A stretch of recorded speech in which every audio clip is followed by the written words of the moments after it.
This is file 21008-55001FC, People versus Medina. Mr. Medina is before the court this morning for sentencing. Appearances, please. Good morning, Your Honor. Matthew Makepeace on behalf of the people, P82796. Good morning. Good morning, Your Honor. Good morning to your staff. May it please this honorable court. My name is Todd Russell Perkins, P55623, appearing on behalf of Mr. Medina. Mr. Medina, your name, please? E for Medina. All right, good morning to you both. Thank you. Mr. Perkins, I take it you had a chance to review the precinct's report with your client as well as the guidelines. I did, Your Honor. Are there any corrections to those two items before we get to any allocution for either side? We have, I think we have an agreeable change to some of the specific OVs, but it doesn't change the ultimate range. OV5 would be 15. It's currently scored at 0. It should be scored at 15. Okay. I'm anticipating what I trust in what Mr. Makepeace has indicated, that is accurate. And then OV6 is 50, but it should be scored at 10. And it reduces the overall amount to 105, which does not change it from being level 6. Because the guideline range is still 29 to It is. 57. But it's yes, it is. Yes, sir. I'll make those changes. Any other corrections? No other corrections, additions, or deletions, Your Honor. No. Okay. Let me turn over to the people. May we be seated? Yeah. You guys have a seat. Thank you. Yes, Judge. There are several family members of Natalie Ramsham, the victim in this case, that wish to address the court through the Crime Victims' Rights Act. I'll go back and get whoever. Have them come up one at a time. Thank you, Judge.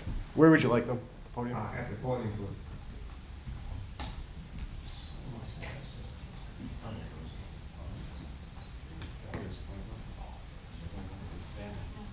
Your Honor. Yeah. Correction, that's to jail credit. We'll get to the deal. Right? Okay, all right. Stand right here. State your name for the record and spell it, and then.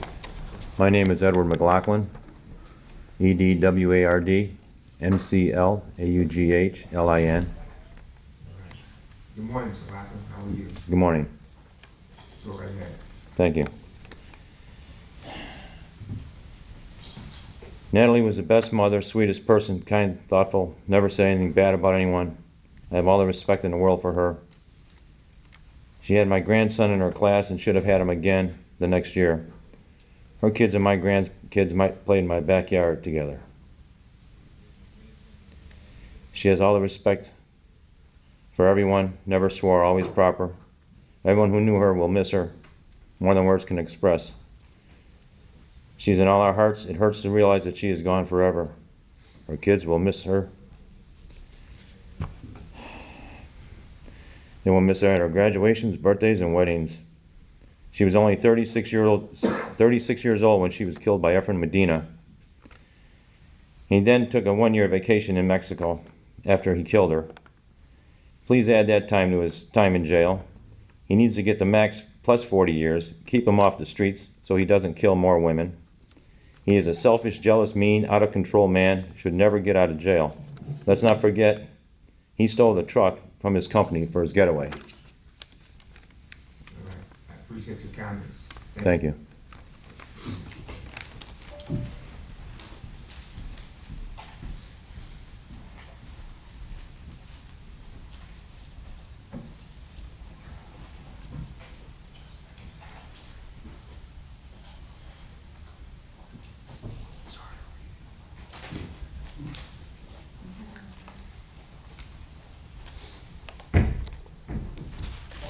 Good morning, Judge. Good morning. My name's Kathy Clements, Kathyclements. And I'm the aunt of Natalie. And I feel like this entire ordeal has been about Efren Medina. So I want to tell the court who Natalie was. She was a daughter. My youngest sister, Sylvia, is the only daughter. My sister Sylvia is absolutely devastated with the loss of Natalie and as are the rest of our family.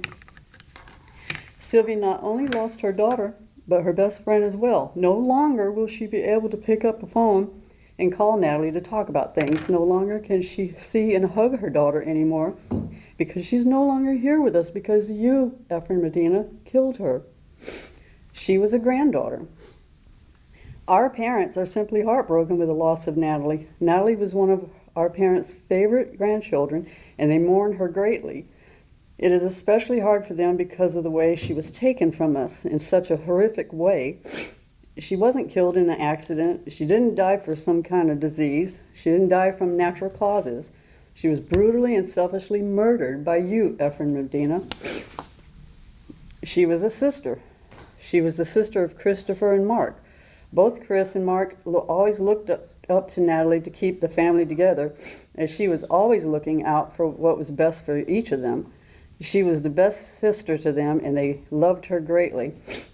It's especially hard on Chris because he is the older brother, and it hurt him so much to know that he couldn't protect her from you, Efren Medina, her murderer. She was an aunt. She was the aunt of Christopher, Cameron, Colton, Kaylee, Carson, Matthew, and Emily. She will forever be missed by these nieces and nephews, and they will all be lost without the love and guidance that Natalie was always there to give them. Natalie was more than just a wonderful aunt to them. She always treated them like they were her own children. It's almost unbearable to hear the younger ones say that Natalie's in heaven now with the angels. You, Efren Medina, took her away from them.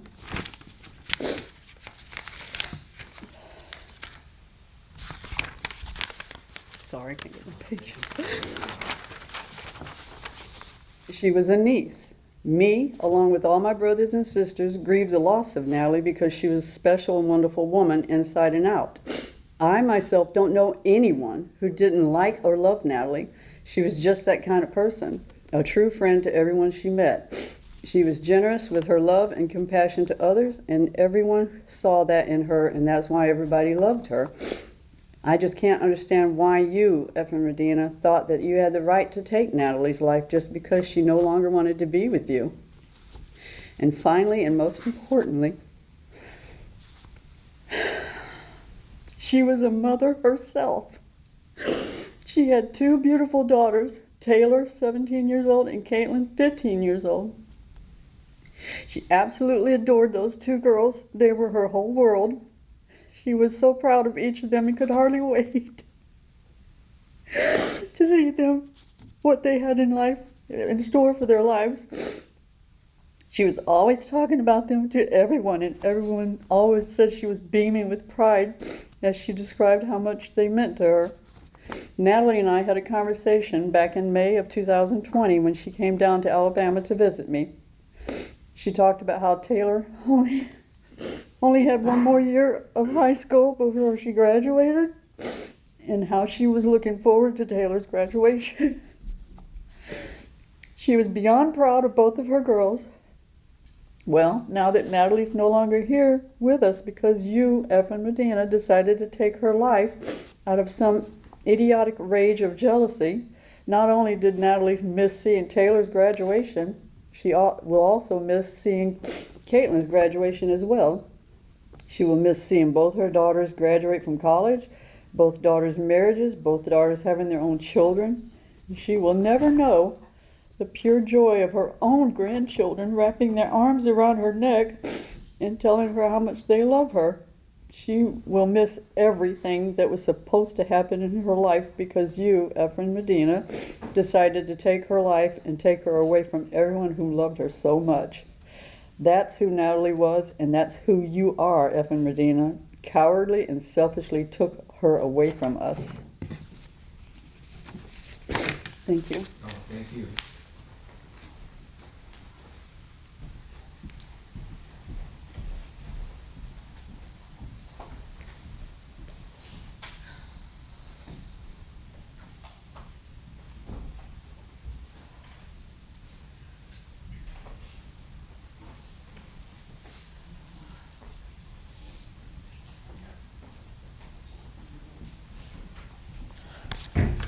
Good morning. My name is Eileen Ramstrom. I'm Natalie's mother-in-law. And me, one of those two beautiful, courageous young ladies sitting over there with their devoted dad who loves them more than anything in the world. I'd like to read a poem for you that Natalie's youngest daughter, Caitlin, wrote. But first, I'd like to share a few words of my own. Natalie was a part of our family for a very long time. My husband and I thought of her as a daughter. Our children thought of her as a sister. We loved her like our own. There was a gentleness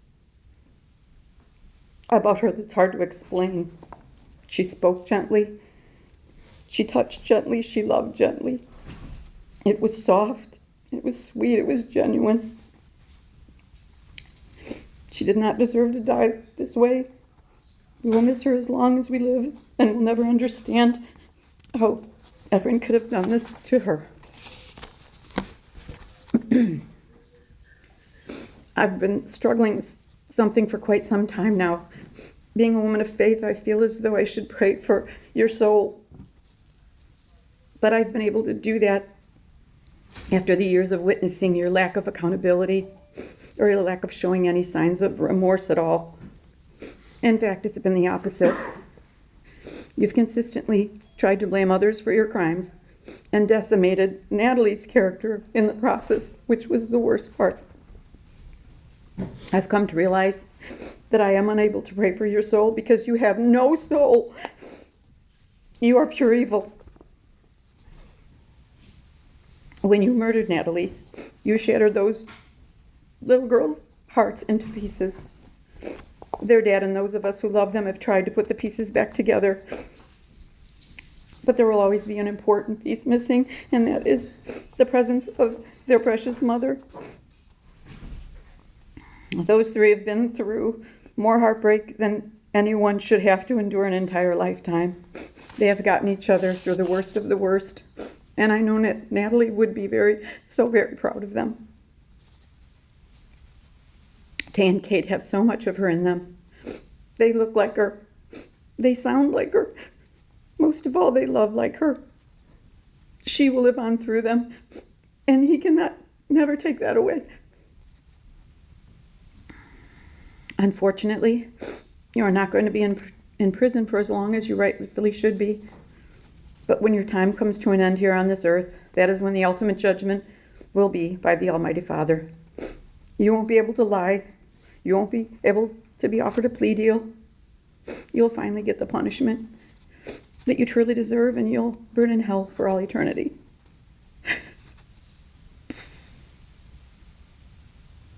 Caitlin wrote this poem for a school assignment shortly after Natalie was cruelly taken from her.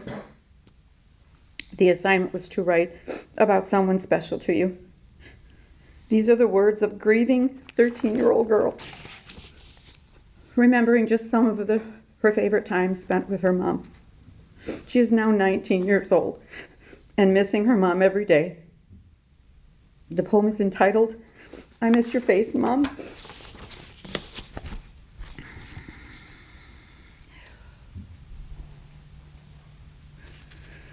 We're at the beach, hand in hand, relaxing on the blanket and playing in the sand. We stay till the sun has set because we do not want to go just yet. I'll miss these things big and small. I love you all in all. As we wander through the rides at the county fair, the smell of funnel cakes roams through the air. As the day turns into night, the lights of the Ferris wheel shine so bright. I'll miss these things big and small. I love you all in all. The different colored lights we see as we decorate the Christmas tree. Baking cookies and other treats to share when all the family meets. I'll miss these things big and small. I love you all in all.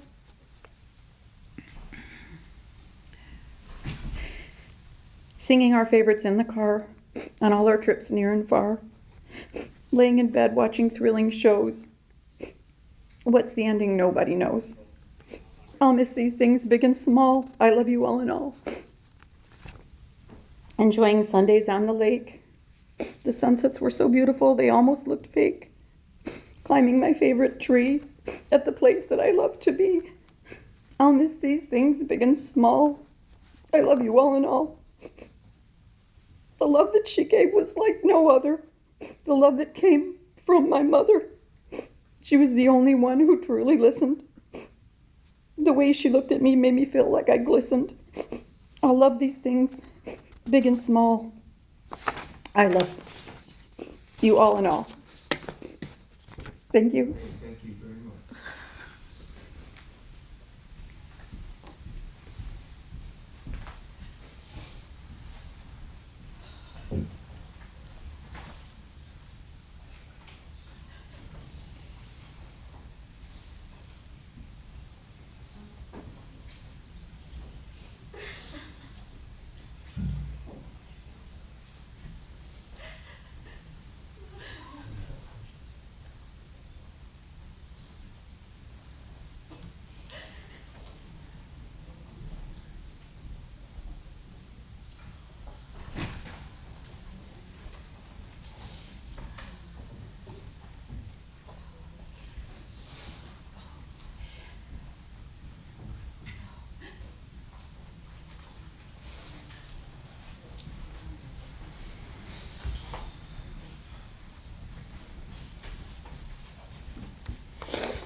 Just state my name.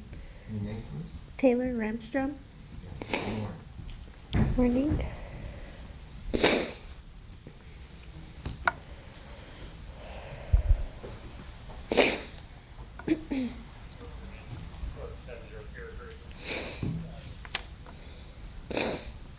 Me and my mom were best friends.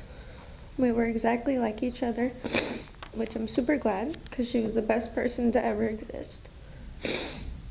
She cared so deeply for everyone around her, especially her family, including me, my dad, and my sister. We were her everything. All she wanted was for us to be happy and taken care of. She was the best mother I could ever ask for. When you took her life, you took away a part of so many people.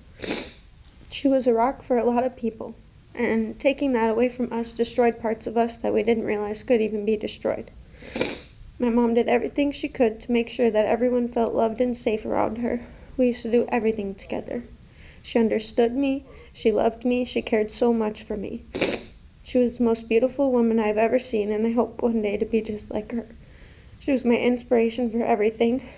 None of us expected this or deserved this. When she went on that trip to Michigan, I was expecting her to come back. I never thought that that was the last time I was going to see her. I was a senior in high school.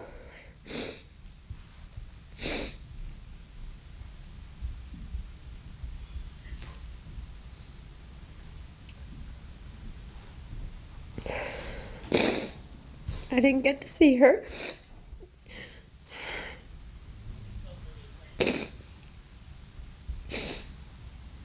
At my graduation, she wasn't able to help me get ready for college. Going to college has been a very difficult thing for me without having her to guide me. She won't see me grow into the adult she always wanted me to be. She won't be there for any more huge milestones in my life. She won't get to be at my wedding or meet my children. She won't get to become a grandmother even though she wouldn't want to be old anyways. I just don't understand why someone could do something like this. She was the sweetest person who didn't deserve this. She had her whole life to live, and she deserved to see us grow into the people we are now and will become. This entire situation should have never happened. It ruined my life, it ruined my family's life. It hurt so many people who needed my mom in their life. No matter what she did, bad or not, no one deserves this. And I hope you rot in hell and get what you deserve. Thank you.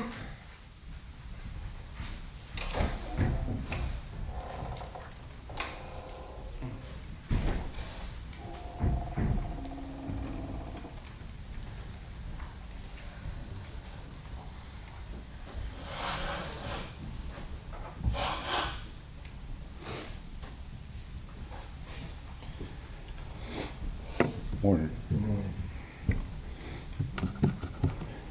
don't have any words. I just want to tell you. Your name. What's that? I need your name first. Justin? Russian? You gotta talk to the judge. You can't talk directly to him. I know it's not. You destroyed a lot more than one life. And you'll get what you got coming. You're a fucking scumbag. Talk to me, sir. And you're gonna fucking burn in hell. That's all I got.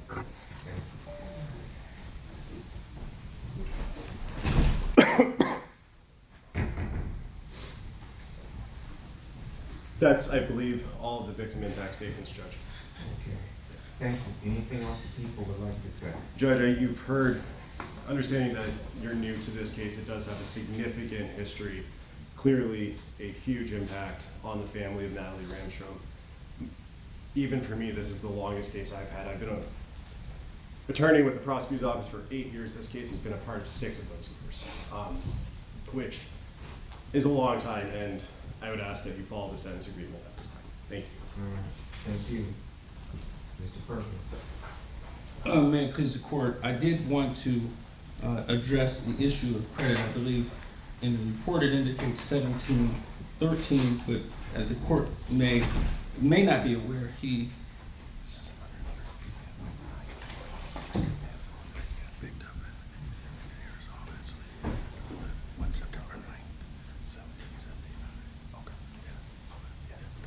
I knew about that. It wasn't that. Yeah, thank you, Mr. Makepeace. It wasn't the application of the jail credit, it's the totality of it. He was, he surrendered on September 9th of 2021 in another state, so that is not calculated. They're calculating from the time that he arrived in the state of Michigan, so the difference in that would be a total of 1779. So credit for time served is 1779? Yes. Is that agreed? Yes, Judge, that is supported by the documents and information that we have as to when he was actually taken into custody in another state. I'll make that correction.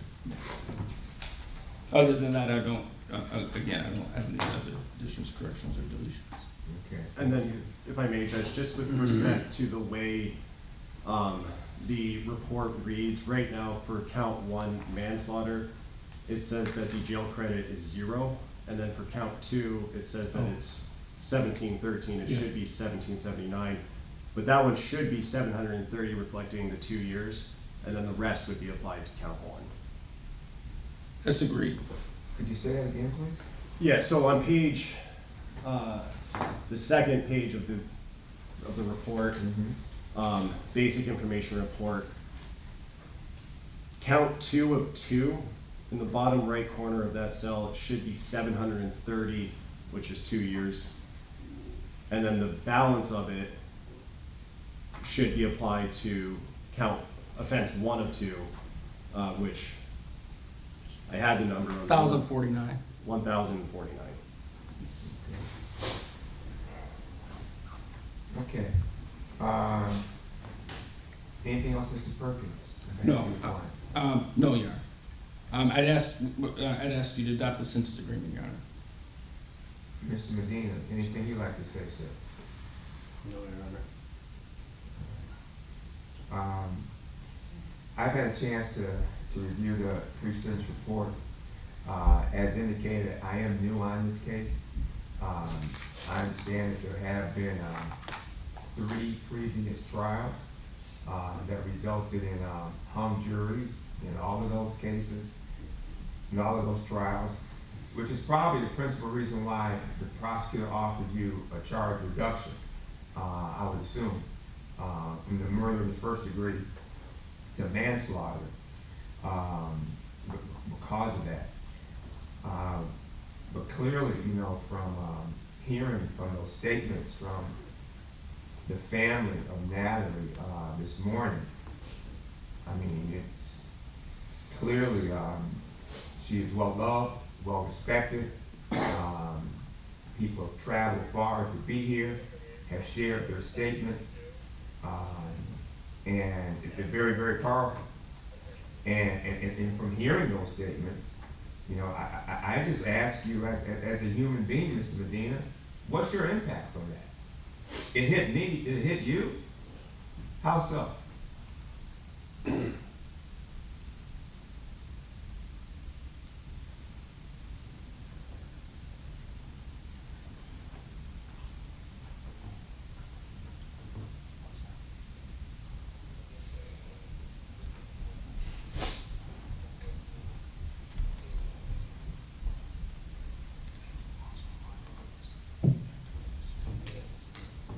How this has impacted me?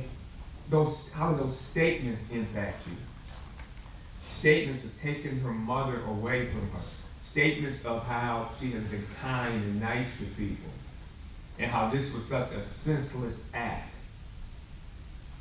36 years of age, she's gone. You're 47 and still breathing.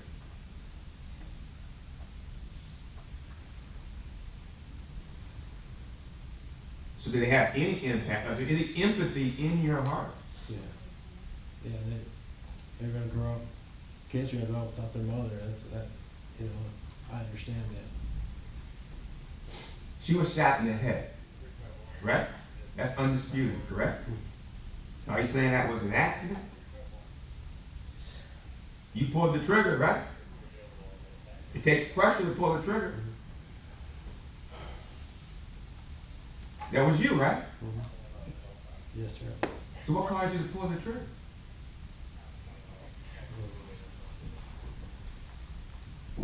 You've been locked up close to 5 years and you still don't know? You're 47 years of age and you still don't know? You can't own up to this? I know you've owned up in terms of taking a plea to a lesser charge. I'm talking to you man to man, accountability. She's found in a trash bag. That was you put in a trash bag? Maybe they're right, you have no heart. Turn all the burners on in the house? And then skip to Mexico for however long? The words that resonated from their statements was coward. Don't look down at me, look me in the eye. I'm looking you dead in the eye. I think they're right. A killer and a coward. A coward to a point where you can't even acknowledge to the family here the gravity of your actions. You want me to go along with this agreement? Maybe I should go be a fourth trial. Let me try this case. Yeah, please. Because as I look at you, I don't feel anything from you. The Mission Department of Corrections says it's a good agreement. They're fine with it. The lawyers are fine with it. I'm the last hurdler. And you give me no reason to go along with it. Your Honor, if I may, I don't think that his non-responsiveness to questions he couldn't anticipate, that he has a right to allocute, he has chose exercise not to allocute. It doesn't necessarily mean that he feels the way that you think that he feels, and maybe by his body language he's conveying something to you. I don't believe that. I as a person who's talked to him for not as long as, I haven't been on as long as this case as Mr. Makepeace, but I don't think that's a fair representation as to how and what type of individual he is. I know his family. Tell me what is fair. Because what he's throwing to me, I've been part of this profession over 40 years, my friend. And I know people. I've been in your shoes. I've represented folks charged with this. I've been on his side, same thing. I know. I know people. I know. This is a human reaction. Please tell me something I don't know. Enlighten me. What I'm saying is everybody's reaction to different circumstances and different stimuli are going to be different. So to interpret that after setting down and setting down and having 5 years, 10 months, and 15 days, or more than that actually, but to have that and have that not be impactful in his non-responsiveness, that's just, I don't think that's a fair assessment. He has accepted responsibility. He has and is looking to move forward. And the fact that he hasn't inability perhaps, oftentimes people who are set in shocking situations, and I understand, I'm not comparing his situation to those people who just, those statements are gripping. Yeah. I haven't heard people allocute or speak like that as eloquently and as passionately in a long, long time. And to be faced with that, I stumble over my words right now. I've seen these people pray for these people for days and weeks on end. As a Christian, what do we do? We do here, right here. And to say that he doesn't have that, what you're looking for, almost at the crescendo moment that he can't give you, doesn't mean that he doesn't have remorse, doesn't mean that he doesn't accept responsibility. The impact of this moment, I never thought I'd be at this moment right here. And as a lawyer who's goes into court every day almost of my life, I'm stumbling over my words myself. So an individual who's again been in the crosshairs of this, is responsible for this, and for a person who, from those words and the glowing words of who this person is, to know that I'm responsible for that, I don't know if I'd be able to tell you anything. I don't know if I'd be able to say anything. So You may not be able to say anything, but I can just look in the man's eyes. I look in your eyes. I look in your, I don't see anything. Your Honor, I turned myself in. Go ahead, yeah. I turned myself in to face this and to give them what they want. This is what they wanted. They got it. I'm sorry for what happened. If I could take it back, I would, but I can't. I just gotta move forward. They gotta deal with it. I gotta deal with it too. It's terrible. It should have never happened. I agree. You turned yourself in. see, See?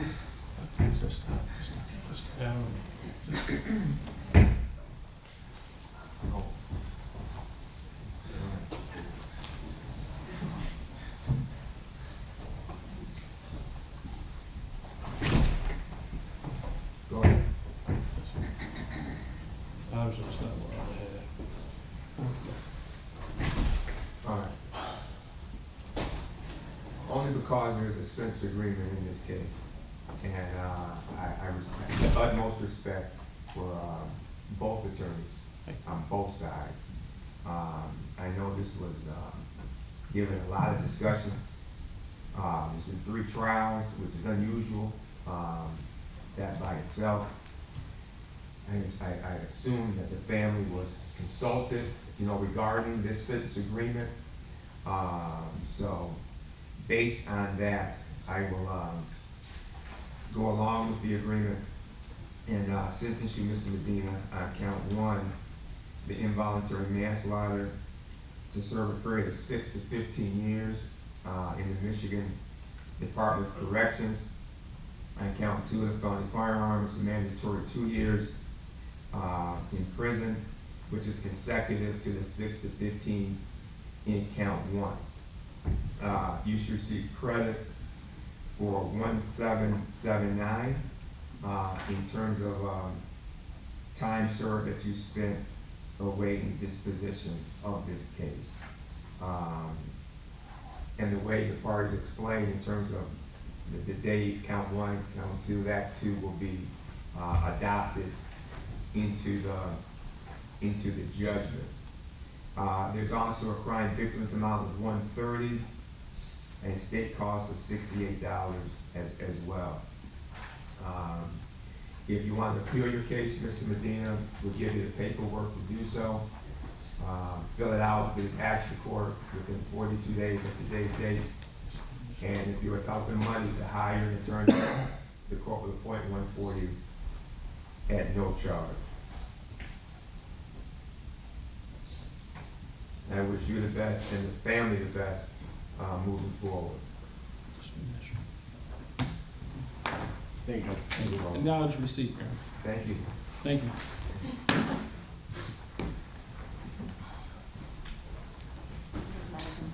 Yes, we're finished, yeah. Well done.